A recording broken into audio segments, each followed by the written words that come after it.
Hello everyone and welcome back to my channel. My name is Taya and this is Moonrise. This is my sister's island. It is a Wes Anderson inspired island, mostly inspired by his film Moonrise, which is a pretty cute island theme because the whole movie itself is set on an island. And that island has a very summer camp vibe, but also more of a fall type of palette. My sister Jess actually gave me her Switch after kind of struggling to finish off the right-hand side of the island. She did this whole left-hand side, was really happy with it, especially that little neighborhood that we saw briefly. But she did want to add especially a Grand Budapest Hotel, which is from the film The Grand Budapest Hotel, which is another movie by Wes Anderson. So we're going to be clearing off this area in the back right-hand corner of the island because we want to make a lookout moment. In the movie, most of the shots of the hotel are very wide and you see basically the entire facade of the hotel from a very far away distance. And I want to put a little town at the bottom of it as well. So let's just get right into it. I'm going to clear away, of course, all of this decoration that my sister put in just as filler space. She didn't really know what she was doing with this area, but we are going to be cleaning it all away. Let's just fast forward to when this area is completely set up and we have a lookout point as well, all ready to go. We need to get a lot of items, but we also need to work on some custom designs as well today. Also, I made this little lookout area, and this is going to be Mendel's Bakery. Mendel's, of course, is the bakery featured heavily in the movie The Grand Budapest Hotel, so it'll tie in very nice. This is going to be the Grand Budapest Hotel, baby. I did a lot of prep work to prepare for this build. The first thing that I did was go into Photoshop and create this mock-up of how I thought it should look. One thing that I did not consider that bit me in the butt is the curvature of the Animal Crossing environment. For example, if I'm putting tall medieval building sides in front on the ground floor, then I won't be able to see the simple panels behind it on the next floor. So once I had the museum in place, it was time to rifle through my sister's storage to see what kind of items she had and make a list of things that I needed. I kind of went between Treasure Islands and Order Bots a few times to get what I needed. And I picked up Hazel to fill an empty plot too. Guess who's gonna be your neighbor? This gal. So in my initial plan, this is one of the things that didn't work out. I wanted to layer two different colors of castle walls so that I could use the castle archway in here. It ended up being very tall and you couldn't see the bottom of the museum, so the symbol panels wouldn't show. I tried moving it forward as much as possible, but I was losing space at the bottom where I wanted to add a lot of decoration, and in the end I ended up going with something different that I think worked out a lot better. I also had these medieval building sides that I was going to layer with simple panels in front. But I ended up just putting simple panels there in the end because, again, it was covering up too much of the third level behind it because of the curvature. I built up a little bit more terraforming surrounding the area and then got to work putting in some more medieval building sides on the top level, which these do end up actually staying. I'm demoralized. I'm genuinely demoralized by this. How did I forget about the curvature of the earth? For a first attempt, this isn't awful, but I was genuinely so broken because I just expected for my plans to work out perfectly, which of course they never do. So my first course of action was to remove these pink panels here, and then also to remove the pink medieval building sides from the layer above and just stick with simple panels there instead. We'll be going back to change these custom designs. I'm just using something that my sister had existing on her island as a placeholder for now, but I will be going in and making my own custom designs from scratch for this build. And then it was time to add the silos on either side, which turned out really, really cute in the end. I love them. And then we went up to check out the build. Oh my God, something might be happening here now. Okay? Are you feeling it? Are you feeling the fantasy? I think it's gonna be okay. I'm gonna be okay. Oh my god. Little did Pastea know that the real minutia, the real detail work and the layering was only just beginning, because this silo, as much as I love it, is like blocking me from being able to move around freely. So every time I make an adjustment here, I have to like pick up the silo and figure it out. I figured out that if I did bring it back 1/2 tile, I could push this decorative pillar in so that it was actually over top. Had to mimic that on this side, but can you spot the difference between the left side and the right side? I have not filled in the terraforming on the left-hand side properly yet. I will do that eventually, but it takes me way too long to figure out that that's what I've done. And I keep thinking that either side is like wrong, or that there's something wrong with the left-hand side, that it's not matching up, but it's literally just that the terraforming was not filled in. Oh, it is already filled in. Oh my god, in real time, that was like horrendous. So just know that this has been edited to filth. Edited to absolute filth so that you don't have to watch like so much of the minutia.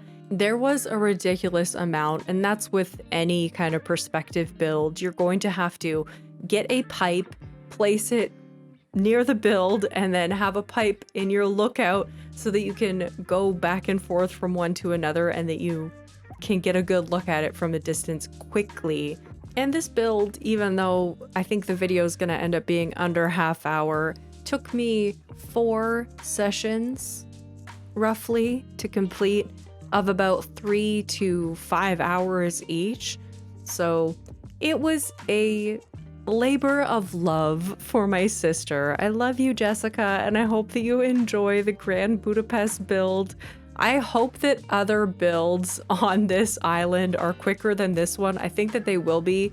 I think it's a good thing that I started with this build as the first one that I'm doing on her island, because oh my god, the amount of brain space that this build and then editing this build has consumed in my life. But I am so proud of how it turned out in the end. So I'm actually really glad that I got a chance to work on this and that I was pushed beyond my comfort zone. So this was how I left off on the build after my first time building.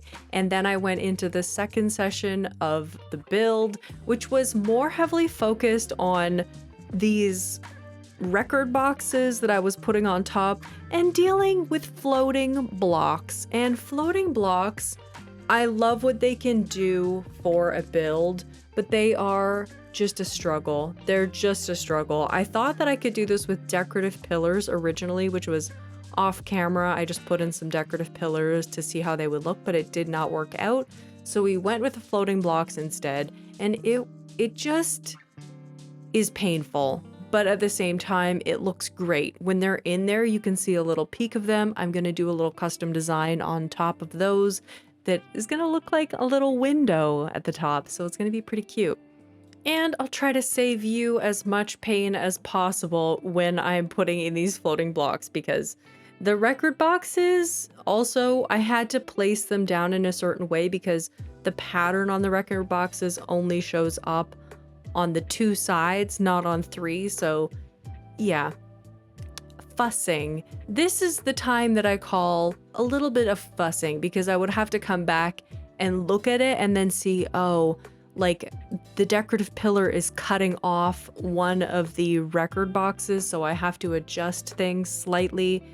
I think that was the case in this instance, is that I was trying to see, oh, what if I get rid of the decorative pillar on the left-hand side? And I did like that. I pushed them a little bit farther forward, and then I had to pick up all of the record boxes and move them over slightly as well, because I wanted to see what that would look like.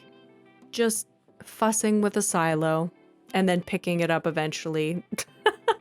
It's like I always said, there are 2 different kinds of Animal Crossing decorators. The people who will just pick up the item and put it back down, and the people who will shove and shove and shove to get it into the right spot.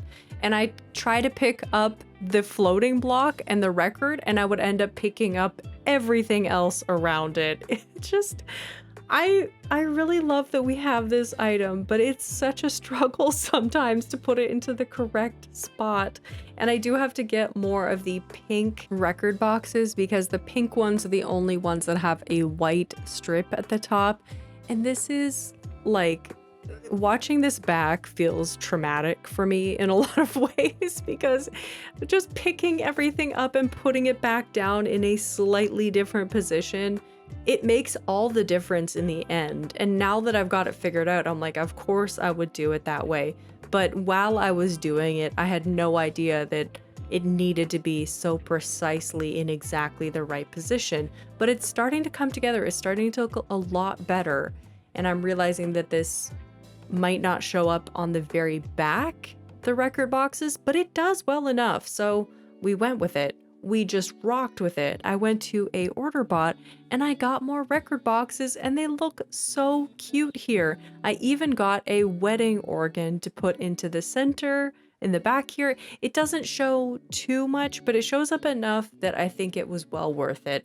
And for the most part in this video, I'm only going to show you what I've done on the left-hand side of the build, and just know that I did go back and do the exact same thing on the right-hand side, just for simplicity, so that I don't have to show the minutia of everything because it's a lot. So I didn't end up needing record boxes right behind the organ because of course you're not going to see them from this angle, but you can see that things are starting to happen. And now it's time to edit some custom designs. And I started with the one on the record box, which is a little window on a blue background. And it has this nice little arch to it and these curvy little sides. So just creating that custom design really. And the colors that I create on this first window design will be used across all of them. So I'm trying to be mindful of the other colors that are going to be used later on in other custom designs so that I can just copy and paste this one and use it as a template for all the other ones that I'm going to be making. The window design, I realized I made it too low again because of the curvature of the earth. You could not see the bottom of it, so I did end up moving it up slightly and it looked a lot better. So then we got to work on the next one down. I'm working from the top down. So these top windows are actually smaller than the bottom windows. So I'm trying to make like 2 windows that have 2 panels each. On this first pass, I actually made them too big, so I ended up having to make them a little bit smaller. And I did the same thing that I did on the top windows, which is that I made them too high up. No, too low down on the design. I end up moving it up slightly as well. I did want to add a little bit of dimension, so I did some black outlines around the window just to give it some depth. But as you can see, it's too low down and the windows are still too large to look like they're really far away. And I'm keeping these designs really, really simple so that they're just a suggestion of a window on a pink background and it's not too busy because you're not going to see any of the detail from a distance anyways.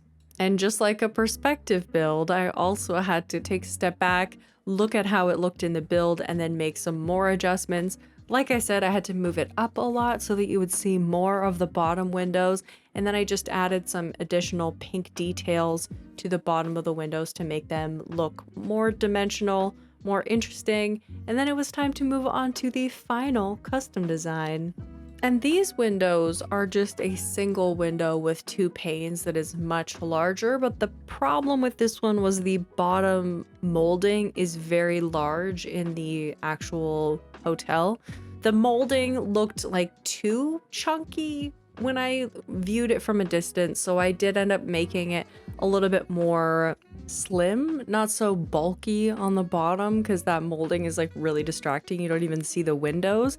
Even though in the movie it is actually that bulky, putting it into the custom design doesn't read well and doesn't look nice. So I took some creative liberties there and made it a little bit more appropriate and proportionate to the window.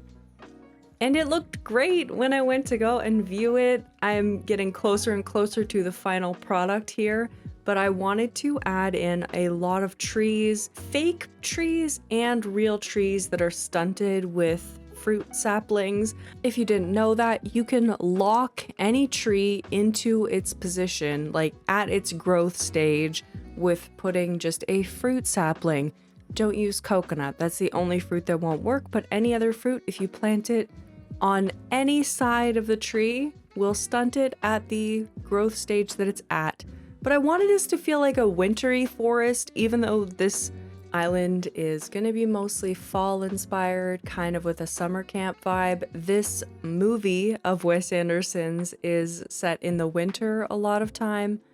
There are some summer scenes, but there's a lot more wintry things because they're in the mountains, so it's got that vibe. And I wanted to represent that with some snowy trees, some festive trees, and I even put in the tabletop ones when we get a little bit further on, as well as cypress plants too, and triangle topiaries, the little ones. And I really didn't want to destroy this section of terraforming that my sister had made on the island, and it just kept on being so visible on the left and right hand sides that I knew I couldn't have any other terraforming visible once you're looking at this lookout. So I had to delete that little tiny section of terraforming here with this tiny little waterfall, and it looks so cute. I felt so bad destroying this, but it had to go in the name of the Grand Budapest Hotel.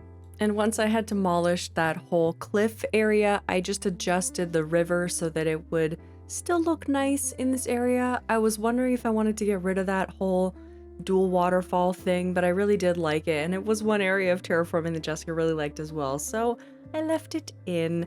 And then from a view, you can see how it's looking a lot more grand, a lot more like big scale, but these decorative pillars on the side were not doing it for me, so I tried out these white fence items. Just bear with me because I don't even quite know what I was thinking with these. In the actual Grand Budapest Hotel in the movie, there are like white edges on the building. On the sides of the building, they have like a row of white brick that makes it look a little bit more finished, and I kind of wanted to mimic that, but it was not working out, so I just ditched it and ended up actually fussing a lot with these simple panels and this decorative pillar just to get it to look a little bit more like these two pillars were aligned from a distance. And even though there was a little gap behind the silo, I put another decorative pillar there, so in case you could see in between the silo and the decorative pillar, it would still work. But we did end up leaving it like that, even though there is a little gap and it's not exactly perfect. I think it's the best of the two options. And in this first time that I'm trying to line up the two decorative pillars, I'm actually covering up that window of the silo, and I was not happy with that. So this is gonna look even more awkward up close, but from far away you can't even really tell. But I moved the decorative pillar out, and that means you can see the little window for the silo. And then I had another bright idea and had to talk with the Goldie branches about it. Off camera, I actually had an ingenious idea to replace these castle walls and arches that would take up a lot less height real estate, and that's to design custom standees, which is a pro custom design. So proportionately to the original actual building, I feel like this one might work better. Oh, I don't know. Like, I honestly don't know which one I like better.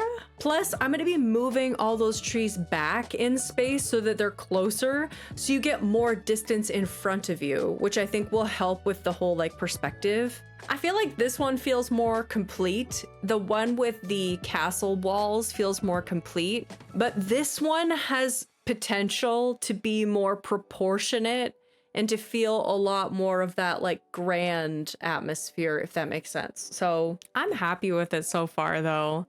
I am so thankful for the Goldies helping me out. Sorry, I just sneezed. My whole face feels crazy. Anyway, I had to cover this whole area with custom designs, or not custom designs. I ended up going with in-game paths, so it would show up on the map. And also I kind of like this arched tile. I need to get into using more custom and in-game pathing. I feel like that's the most bang for your buck. You get the most variety in pathing when you use both on an island, just my opinion. But then I had to go in and actually place down these simple panels that I customized again with just a random custom design, and then I'm gonna go back in and edit the custom design to look like how I actually want it to look. Chief, you're ruining the illusion entirely. You're huge. You're like a monster. I'm gonna pull these out just a little bit and see how that feels. And then it was time to do custom designs once more, and I decided to go with a very simple brick, and I made it very large in scale. We ended up adjusting that afterwards, but this was the first pass. They need to be darker, and I need to make the bricks smaller. But other than that, I don't think I'm gonna go like really super detailed. I think I'm gonna just make it very easy to replicate to the standees.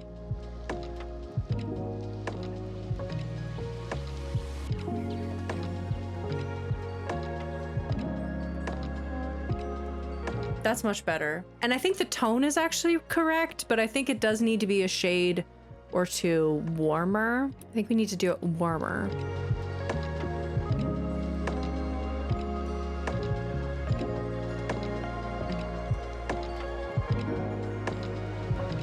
I like that. Those little subtle details do add a lot of dimension to it. I think it's warm enough that it matches the original.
We got it. I like those simple panels. The design is looking very accurate to what is in here. Like, look at those tunnel designs. Perfect. I mean, it doesn't have like the snowy, rocky stuff, but I feel like that wouldn't read well in a custom design anyways. It's kind of confusing in the picture still too. Here comes the giant Felicity to ruin the build now. First it was Chief, now it's Felicity. But they really said F your realism. They're giving you perspective. Oh my God. And finally, we're in the home stretch here. So I had to put down some more simple panels and then put down some custom design. It's really just a white custom design that I end up coloring just to a slight off-white to represent snow for now.